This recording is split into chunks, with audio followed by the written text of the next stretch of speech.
Ahoy, hoy, everyone. Welcome to our first Universal show for 2024. I am your host, Craig Williams. I'm joined alongside by my co-host, Rhino. Hello. Hello. We are very excited today to be talking about what's happening at Universal Orlando in 2024. And you know what? We'll also probably look back a little bit at the past year as well, because 2023, there were some big things that did happen that's obviously worth mentioning. But I also need to mention that this is brought to you by Dreams Unlimited Travel. If you like our content and you want to support us, book a vacation through Dreams Unlimited Travel. It costs you no extra money and you get the support of one of the awesome Dreams Unlimited Travel agents. So head over to dreamsunlimitedtravel.com today for a free, no obligation quote. Okay, Rhino, I think it is the right place to start by looking back at 2023 and just asking the question, did you have any highlights of the past year? I know I had one highlight in particular that kind of made my year with Universal, but what was it for you that stood out as the best thing? Well, I feel like I sound like I'm beating a dead horse or like a record stuck. I loved Halloween Horror Nights this year. So like that was definitely a highlight for me. I know I don't think went as many times as I did. And, but I don't know. I just really enjoyed it this year. I found a really good, fun vibe and found myself there way more than I was the year before. So I enjoyed it. Yeah, I was not a fan of the event this past year. The houses never really clicked for me.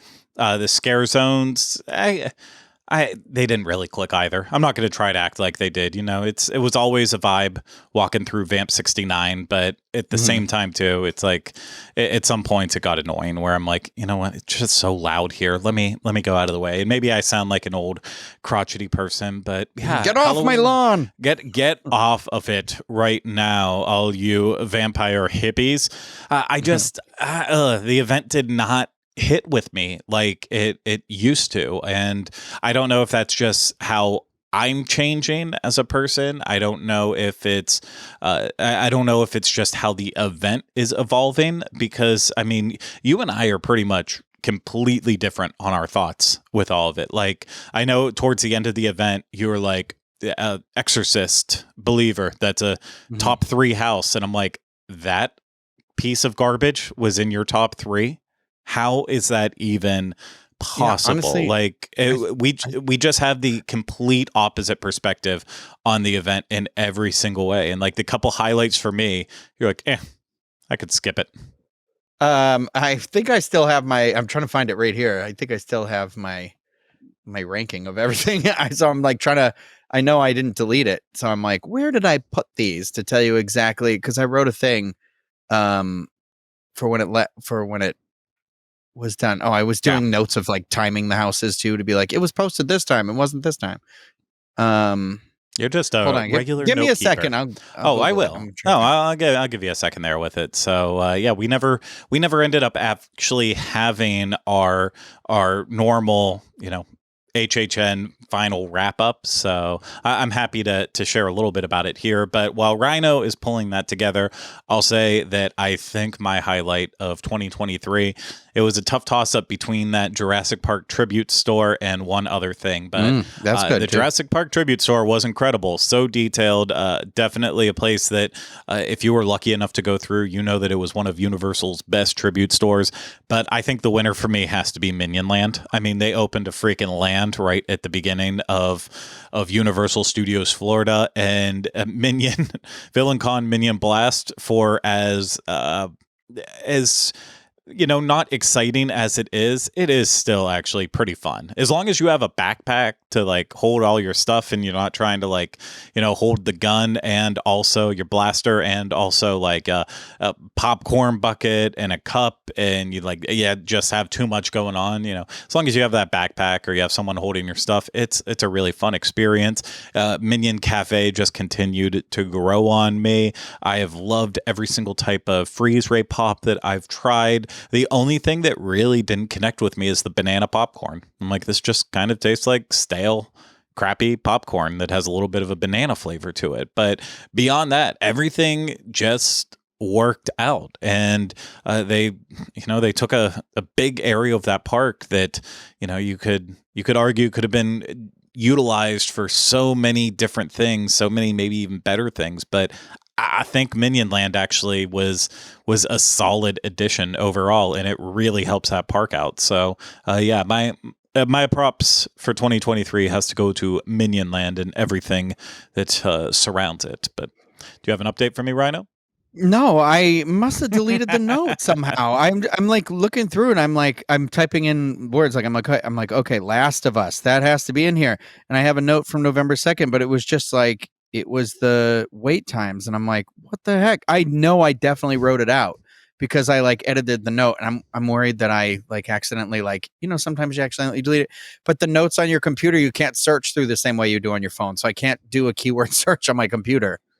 I am so sorry for you. I mean, I know I'm so Exorcist annoyed. was in your top. I know my rankings definitely changed from the opening night, and what I really enjoyed is like the last like two. I mean, I went with CJ when he was here, and that I think we went on the last like Thursday night, and then I went again on the last day, and both of those days I was able to do all 10 houses. And on that last night, I was able to do all 10 houses, and I didn't even do Stay and Scream that time. So I felt like I had found the rhythm of how to do it, like work around, because like a big thing was a lot of people were doing Stay and Scream, but you ended up waiting the same amount of time for Stranger Things that you would have waited for during the day. So that you couldn't do right away. You had to wait till the very end of the night to do that one and stuff like. But once I got the rhythm down, I really enjoyed it. So I'm like, I was like, I could just look at this list of houses and just tell you right now that I felt like I feel like Stranger Things, like as much as I love Stranger Things, that went so far down my list. I know that fell to the bottom of your list. I know that in that like top 5 area, you definitely had Yeti. You were a big fan Yeti of for that, sure and top house for sure. obviously, Great pairs. Dr. Oddfellows was high on your list. You did have Exorcist very high on your list. I remember those kind of being the 3 main ones in contention with you, if I'm remembering correctly. And then I felt like I had everybody was like raving about Darkest Steel, and I think I had not great walkthroughs the first couple of times, and when I finally got that rhythm going in there, that definitely jumped up a lot higher. And Stranger Things, Last of Us are definitely. I think I would say that I would say it was like Chucky or Stranger Things was probably.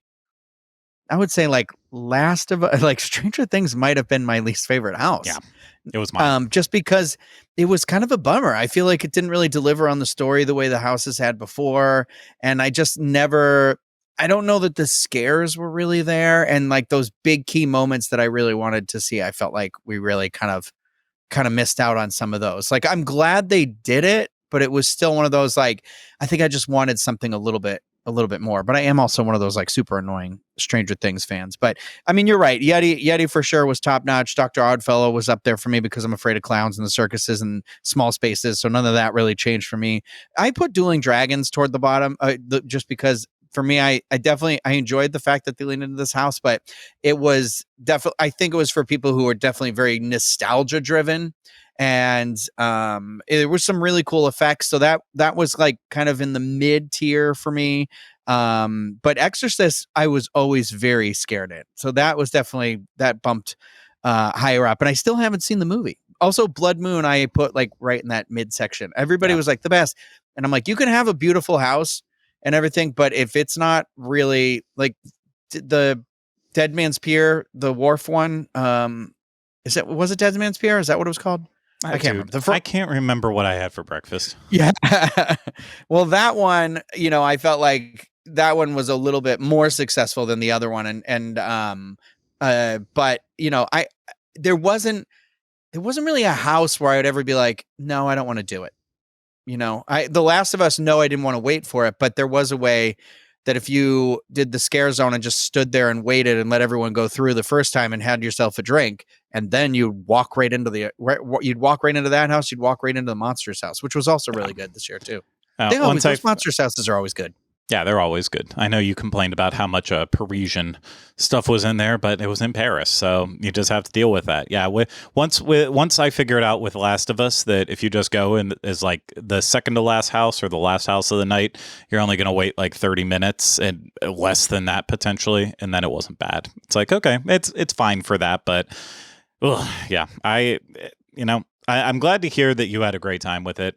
I didn't. I'm ready to put 2023 behind and that event behind, and I'm ready to see what they have for us in 2024. But that's going to be towards the end of the year. I mean, we got a lot of other stuff that's going to be happening in 2024 at Universal Orlando Resort, and why don't we break that down now? And first big thing that we're going to probably be seeing at the resort this year, around Laissez le Bon Temps Rouler. We're going to let the good times roll when Universal Mardi Gras comes back to the resort. It will be kicking off daily starting February 3rd through April 7th. And as of the time that we are currently recording this, they have not released any information about all of the performing acts. It's typically this week that would be coming out. So probably the day that the show is released is going to be the date that they announce all that information, or just in time for next week's show. But yeah, it's getting real close. It feels like it typically would be out right around this time usually. Well, you want people to be planning vacations for it, right? So I feel like it's crazy when it's like just around the corner. Here's the thing. I don't know how many people plan vacations specifically because of a Mardi Gras performer. I'm sure there are some. I feel like it's more of that. It's that nice treat for the locals and pass holders who are already coming anyways. And then it's like, hey, surprise, you have an awesome concert that night too. I mean, yeah, some people are going to still go out of their way and be like, oh man, I can't believe insert popular artist here, Becky G. I still remember her. They're going to be like, Becky G. Becky G. She's yellow there. Power Ranger. I'll plan a full trip around Becky G. So, yeah, there are some people out there like that, but I think it's one of those things that it's like you're rolling that dice and hoping there's someone good. Yeah, well, Kelly Clarkson before Ozempic. So, and that was years ago. When are they going to pull her back again? Twice. Years ago, still. Years. Yeah. I can't. I mean, valid point. Listen, they always get a couple big artists. So I'm not like trying to downplay it like that. There's always at least 2 or 3 massive names. So they'll get it, but not the Who was names the big name of our last youth. year? Once again, I don't remember I don't remember anything last year, and it also didn't help last year that Rory was still in that like first 6 months of life. So I don't like I know we went to Mardi Gras. I know we covered it. I can't remember a single thing from it. I can remember where we watched the parade. I can't remember what the parade was. I'm just, it's like a blank. That first 6 months that he was alive, I don't remember anything from that time period. And yeah, I'm hoping to recover that all one day. Maybe I will, maybe I won't. But yeah, Universal Mardi Gras, that's going to be the first big thing happening. I'm excited about it. Then, not necessarily a big thing, but something that I think everyone is anticipating, and that is a little bit more information on Epic Universe, because they are chugging along with this park, the brand new theme park coming to Orlando. And already Universal has closed down the Legacy store in Universal City Walk. That has been boarded up, and all speculation is pointing towards that area being used for a Epic Universe preview center. And I feel like we're going to get our next big dump of information about Epic Universe that's official information, probably right around whatever time a preview center like that would open, if that's exactly what they're going for. It's kind of been a long time since they've had a new park open up, so maybe they're not going to go exactly for the same preview center style like they had for Islands of Adventure, but that's where all the speculation is going. So I feel like people are probably going to be right on about it, and it's not like we really need Universal to come out and officially confirm anything at this point, because Alicia Alicia Stella and her entire outlet of Orlando Park Stop is basically just, they're saying everything that Universal's not right now and giving us all the information. So it's like the 1-2 punch. You have Bio Reconstruct on Twitter X. You have the aerial photos being provided by Bio Reconstruct, and then you have Alicia Stella actually breaking down what's happening in all the different photos and what it means for the park and exactly what it's supposed to be like. And I feel like with that combination, she's putting together more than we would even get from an official Universal Orlando announcement. I mean, they still haven't officially announced the different portals throughout the entire park. And meanwhile, we have all these detailed high-res images that clearly show it is Super Nintendo World, exactly like it was expected, that it is Universal Monsters, that it is How to Train Your Dragon, that it is Wizarding World of Harry Potter with that Parisian style. So, again, Ryan loves his Parisian elements to it. And then that entire hub area with the Starfall Racers racing roller coaster and the hotel that's coming up. Like, it's just... I am super excited for Universal to give us this information, but at the same time, like they don't need to. Their best promotion has been the eagerness of the fan community, just spoiling everything, and I'm blown away by it. We haven't talked about it a ton on the show. I feel like it's been every here and there. A lot of my viewpoints on it has been, let's wait to see once it's finished. And there's so much of it that's coming together. There's Yoshi's on the track in Super Nintendo World, ready to go for that attraction. Attractions are testing. It's like this thing's kind of getting ready quicker than I think anyone might have expected. And it's all looking beautiful from the air. I don't know how I'm going to feel when I step into it. Am I going to feel like bad that it's all been spoiled by aerial imagery ahead of time? Or is it just going to be like finally being in that 3-dimensional world that you can never get from a picture? I don't know, but I try not to look too much. Like I think once it's like a lot more along, I don't think I'll look anymore. But I do think there's nothing like I try to think about, like, remember the aerial views of like opening days of like Harry Potter, like Hogsmeade, and like the lions going in, and like you saw that, and I'm like, it still doesn't give you, that photo doesn't even give you an element of like what it feels like to be in there. It's the same way with like Hollywood. I feel like even like seeing the pictures and stuff, when I was going down the escalator at Universal Hollywood, it was one of those where I could see it in the distance and I was like, oh wow, like this is like becoming real. And then when you go through that portal and you're in there, you're just like, holy cow. It's like, I think it'll still have that sort of like, I don't know, that little bit of like swell of like that theme park magic that always happens when you go into these new cool themed areas, and it'll be fun. I was talking about with friends last night though too. I'm still convinced that they're going to do a new type of theme park ticket when this comes out, like a brand new type that no other theme park does, and I think it's going to be like micro theme parks. It still feels like this isn't going to be a high capacity park. I could be completely wrong by that, and they have tricks up their sleeve for it, but I think it's going to be a problem for a while. And, it's a good problem to have, people wanting to come to your theme park, but it's just going to be how Universal responds, because I think the last thing they would want is a bunch of fans who are just losing their mind. That's like, well, you built this brand new theme park and I can't even get into it easily. It's not an enjoyable experience once I'm there. I mean, for the first couple months, you're going to expect it to be a nightmare every single time, but eventually you want people to be able to get enjoyment out of it and not just like, oh, I'm completely miserable every time I try to come to this park. I should just stick to the classic ones. But there's still so much more to discover with it, and it's not just the hotel that's on that property plus the different lands. There's still 2 more hotels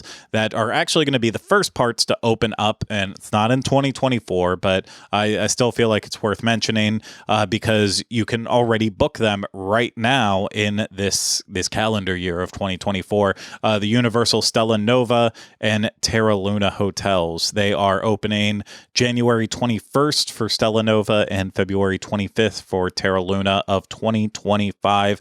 And both of those hotels are going to be adding 750 guest rooms each. So that, it's all adding to this overall Universal campus, especially that one with Epic Universe. But then there's going to be plenty of people who are going to want to stay at those hotels and still use the regular theme parks, especially for that first, who knows how long, 6 months before Epic Universe opens. People are going to want to stay at these hotels and come over to Islands of Adventure and Universal Studios Florida. So it's nice to have more capacity. Always nice to have more capacity. Well, I think you kind of hit the nail on the head too when you said it. I think the difficult part when it's first open, I mean, we've seen it in everywhere else. We've been like in Hogsmeade, in Diagon Alley. We definitely, you experienced it with me too at Universal Hollywood and stuff, is that everybody wants the new thing. Like everybody wants to see it. And for that big stretch of time there in the beginning, it's that kind of like, it's so crowded, and like eventually it'll kind of like find its medium or settle down a little bit. But it's just, it's one of those things. I am excited to see it, and I am going to try, and that's the thing I'm just going to kind of try and keep saying to myself, where it's like, okay, it's like those places. It's like our experience at Universal Hollywood. It's like the opening of Diagon Alley, just the entire theme park, so it's going to be like, breathe. Not to say the thing we always say, it's the pack your patience, but it really is just kind of really being like, okay, it probably won't be the optimized experience, because it will be literally like filled to the brim, I'm sure, in the beginning, but excitement either way. Yeah, it's just going to be all so incredibly different because, hopefully the first time we're stepping into that park will be if we're lucky enough to be there for grand opening coverage. And then that throws it all off completely, because then you have to figure out how to, completely film a park that is just brand new. We haven't ever had to do that. I've gone to parks that I haven't been to before, but it's not the same as like, okay, what do you prioritize? What do you do first? And then, at least I guess the one part of it is that probably 95, if not 100% of those attractions you won't be able to film on.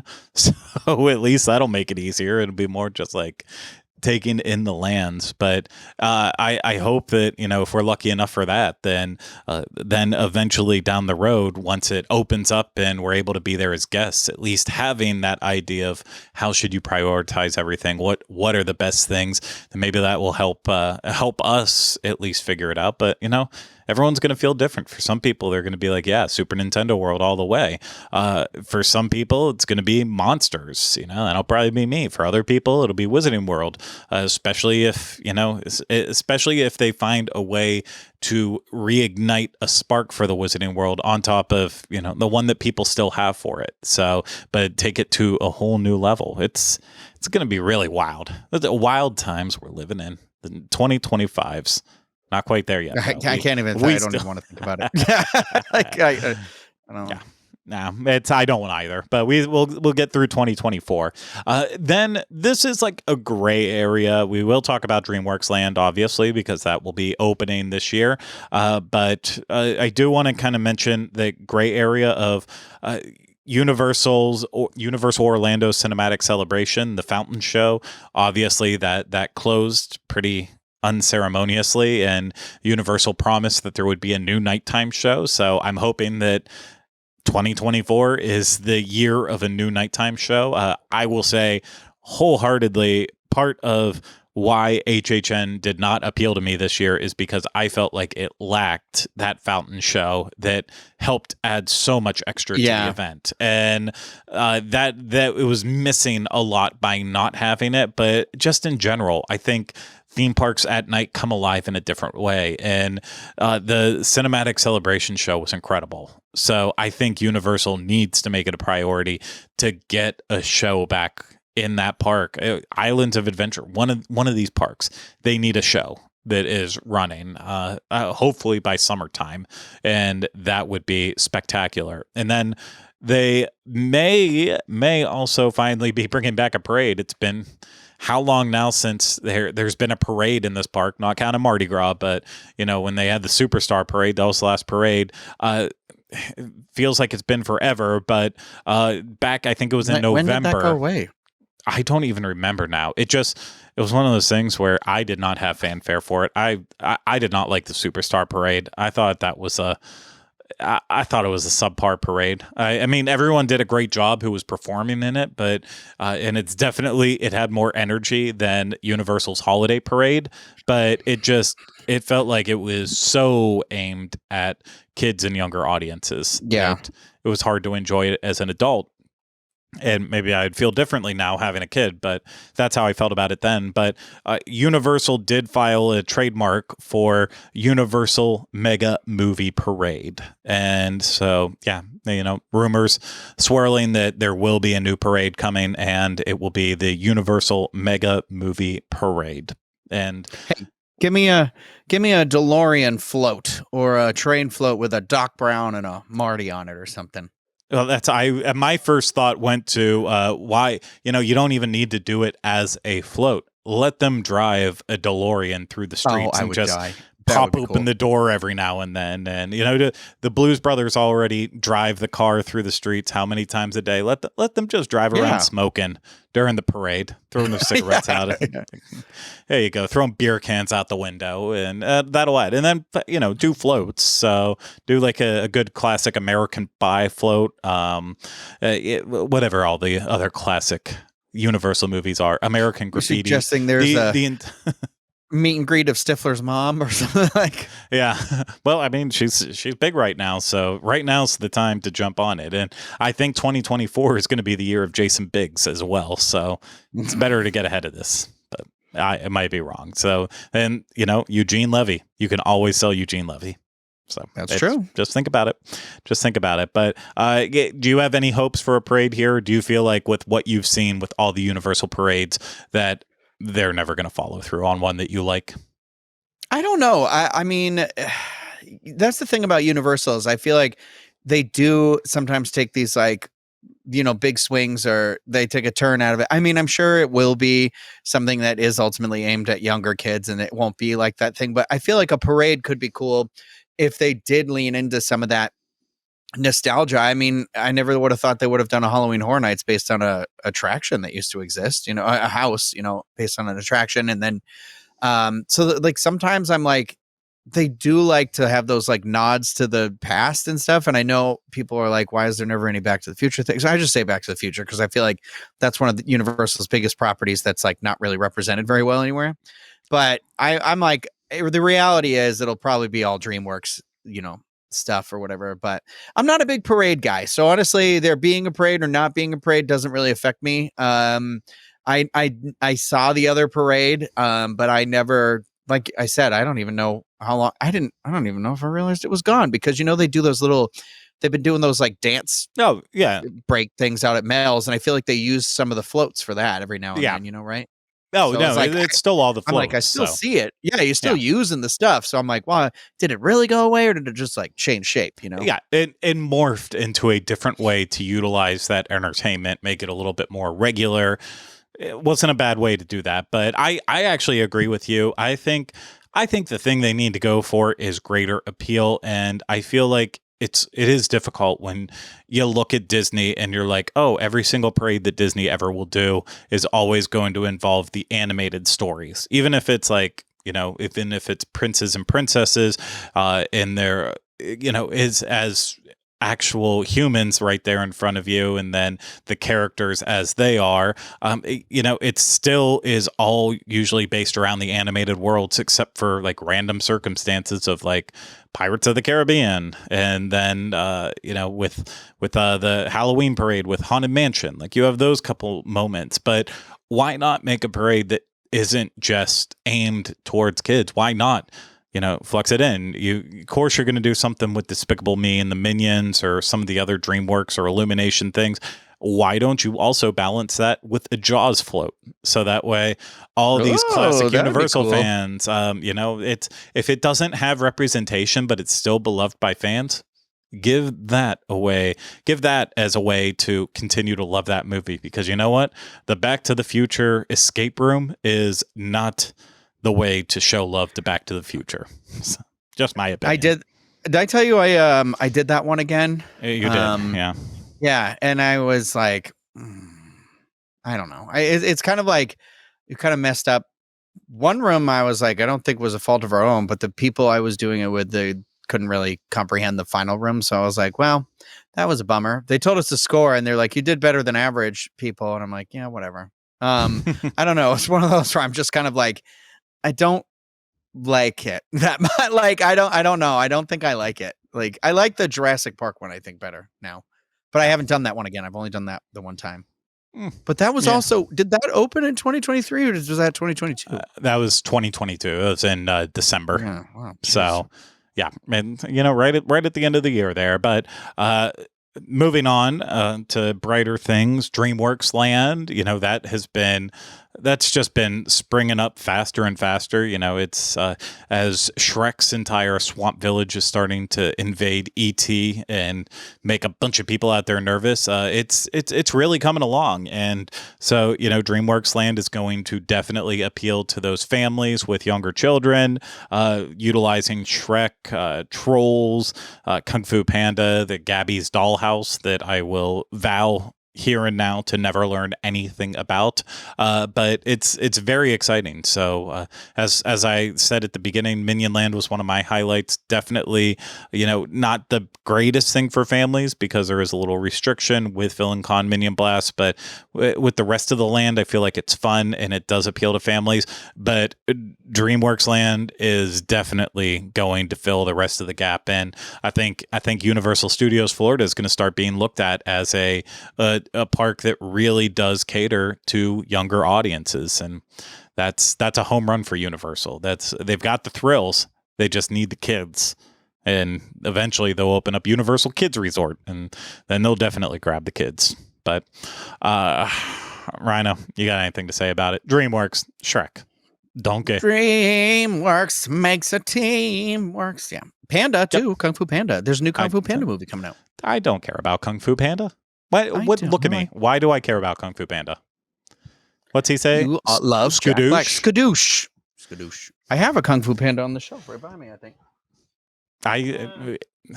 Please do not make me question your purchasing power. He might be over there. Okay. It was from the first movie. It was like the McDonald's or Burger King toy or something, but when you shook him, he went skadoosh. The skadoosh. So yeah. I think that's how we'll say hi to each other from now on. Skadoosh. I don't know. It sounds too like people are like, whoa, they're getting aggressive. Okay, skadoosh to you as well. And then wrapping up. Good afternoon. Yes, skadoosh to you as well. Wrapping up 2024 and what to expect. Of course, Halloween Horror Nights will return in the fall time frame, late summer, early fall, and run probably another record number of nights, because once you start hitting record number of nights, you can't really slow down from that. You can't be like, we wanted to pull back just because health, safety, all that. So that's coming, and I wish we had more to talk about with it, but there's nothing to say about Halloween Horror Nights right now. It's just no announcements yet, and who knows when we'll get that first announcement. I think a lot of people in the community were very, very hopeful that it would be like last year where, the event ends and we already know one house for next year, but they spoiled us. Not the case. They did. Yeah. I think last year it was kind of like maybe they hinted at it or something, and that's why they were like, we're just going to tell you. But then they didn't tell us any of the houses till right before. So it was kind of like, I'd rather have the houses like periodically announced, as opposed to like what happened last year, where it's like the big reveal all at once. It's still going to be the big reveal all at once right at the end, but I actually agree with you too. I think it would be great, and I know they can't do it for like legal reasons when they're trying to work with some of the bigger companies and bigger studios to get that big IP in there. You never know when you're going to get final approval and make sure that everything works out and follows through, but it would be great if there could actually be like a release calendar that gets posted, like with the first one, and be like, okay, we're announcing the first house here and expect the next announcement this day and this day. And then it's like something to look forward to, not get angsty about like, it's been 2 months since the last announcement they've made, and they would have made 3 by this time last year. What's going on? Like, well, that could also make it like a fun thing to look forward to, like a fun event, being like, oh, guys, we're doing the countdown to the new announcement, you know? Yep. That's exactly. That's what I would love to see from it. And with the holidays, you know, that'll happen right after Halloween Horror Nights. And all I want for Christmas is some refreshed holiday entertainment, because man, I was not feeling it this past year. We felt that eggnog. I'll tell you that much. The eggnog needs to be the one thing that returns, but I don't know what Universal needs to do. I'm so happy it's all included as part of your admission during the holiday period. And I'm not saying it's anything that's bad. I think some people have made Grinchmas and the holiday parade their traditions, and that's always something you don't want to see it tinkered with too much, but it's getting really slow for me, and Grinchmas feels dated. Like it feels like, oh, I'm watching a show about a movie that came out in 2000 and it's almost 2025. Like that's how it is all starting to feel for me with the holidays. I got a thing about the Grinch. I feel like I should. I've been daydreaming a little bit.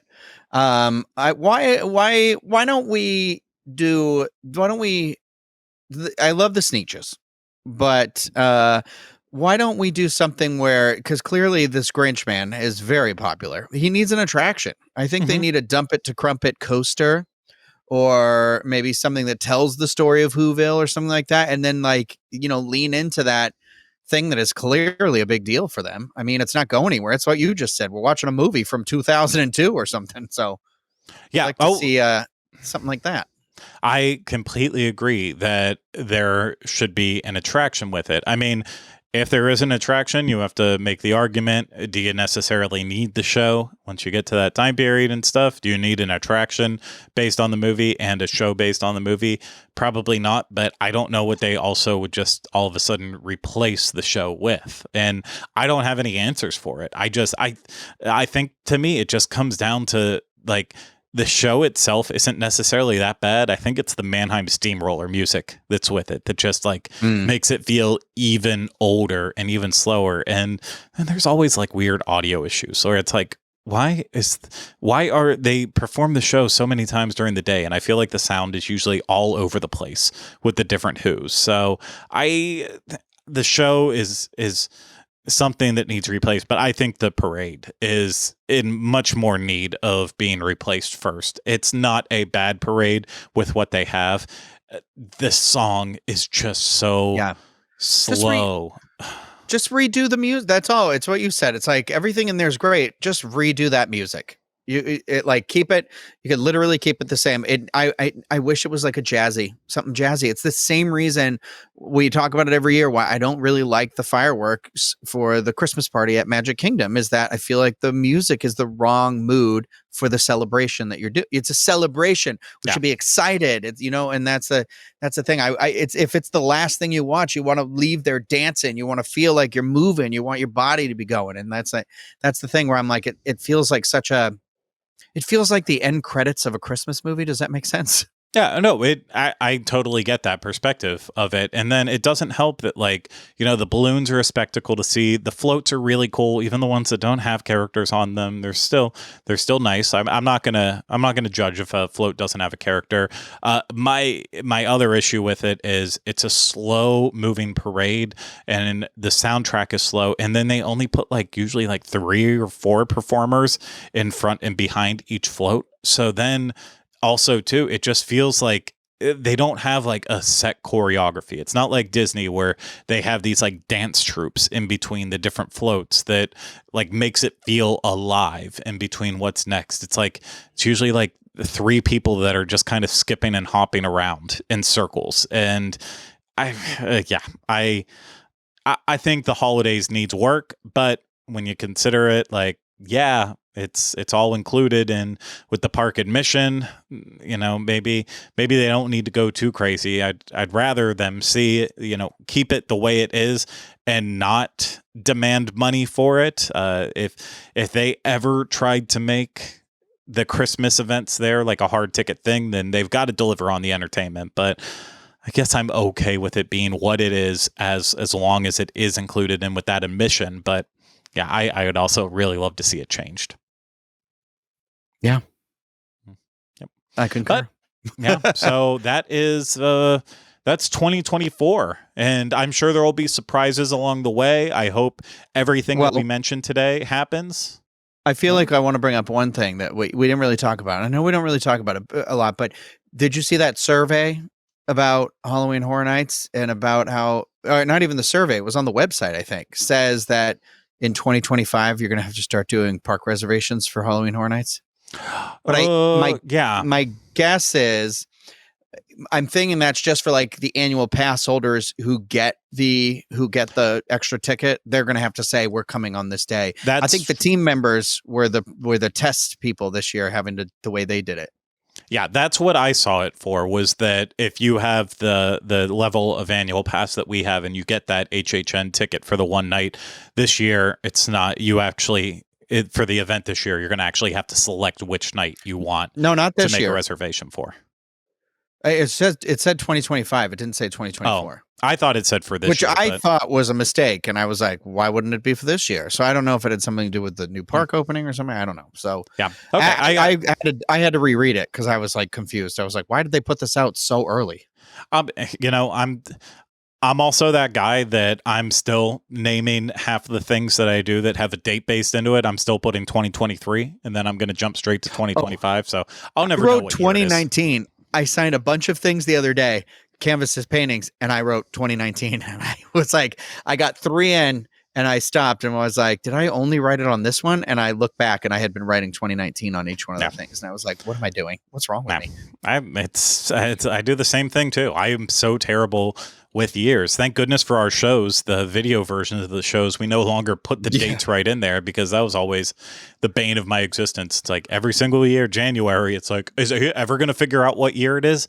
No, no, I'm not. No, Thank you. I'm getting rid of the dates. I'm taking time off the table. You know what? I believe that time is endless and not cyclical or whatever. Whatever allows me to eliminate years.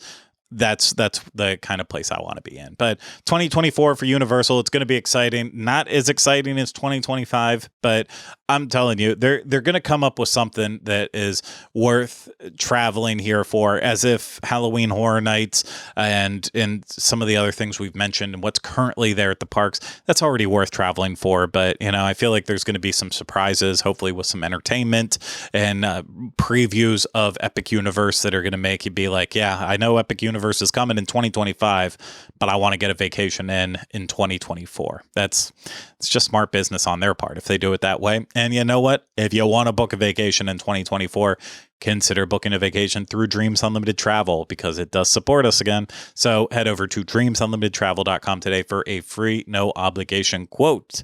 And if you are watching this on YouTube, hit the thumbs up, subscribe to the channel, leave comments, questions, video suggestions in the comments section. If you are listening to this, subscribe wherever you listen to podcasts and leave us ratings and reviews when possible.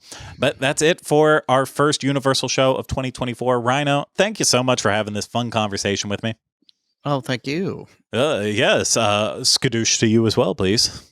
Oh, skadoosh. Yes, skadoosh. Thank you. And skadoosh to all of you out there for taking the time to listen and watch this as well, too. We could not keep doing it without your support. And it means the world to us that you continue to tune in to each new episode of our Universal show. So thank you very much. And of course, we'll be back with hopefully more and regular Universal content this year as we continue to get our bearings under us and get in a nice new studio and get back to a semblance of normalcy in our lives. So a lot for the Diz Unlimited to look forward to in 2024 as well. So thank you again for tuning in, and we'll see you again real soon with another episode of our Diz Unlimited Universal show. But remember, we finally changed the name.